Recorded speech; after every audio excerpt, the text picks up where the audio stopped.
Hello, బాగున్నారా? ఇది పాల కుక్కర్ అనమాట. నేను చాలా రోజుల నుంచి అనుకుంటున్నాను పాల కుక్కర్ తీసుకుందామని. ఇంట్లో ఉన్నప్పుడేమో పెట్టలేదు, ఎవరికో ఇచ్చేసాము. ఆ తర్వాత నేను పాల కుక్కర్ అయితే కొన్నాను. ఎందుకంటే అక్కడ 5 మినిట్స్ కూడా నిల్చోడానికి కూడా ఓపిక ఉండదు నాకు. అందుకని ఇప్పుడైతే దీంట్లో పాలు పోసేసి అలా కూర్చొని రావచ్చు కదా హాల్లో ఒక 10 నిమిషాల్లో.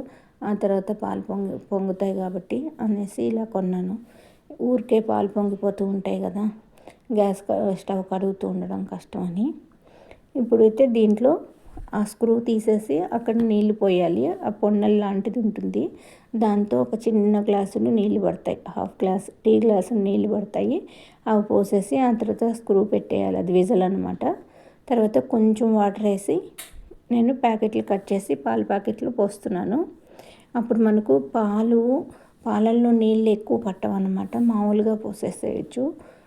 అవి చక్కగా కింద నీళ్ళు ఉంటాయి కాబట్టి మాడకుండా చక్కగా ఉడుకుతాయి. పైకి పొంగు పైకి రాకుండా మీగడ గట్టి చక్కగా ఉంటాయి అన్నమాట.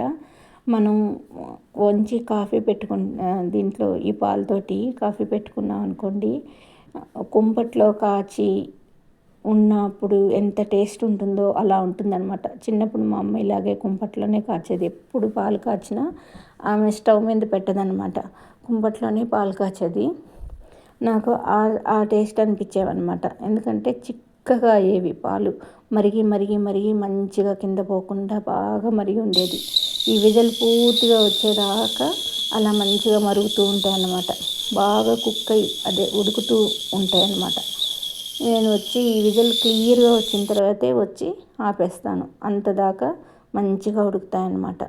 కాఫీ అయితే చాలా బాగుంది. మీగడైతే నెక్స్ట్ డేకి దీంట్లో భలే చపాతీ అంత మంచి ఎక్కువగా మీగడ కడుతుంది. బాగుందన్నమాట. నాకైతే నచ్చింది. నచ్చినట్లయితే కింద డిస్క్రిప్షన్లో లింక్ ఇస్తాను, చెక్ చేయండి.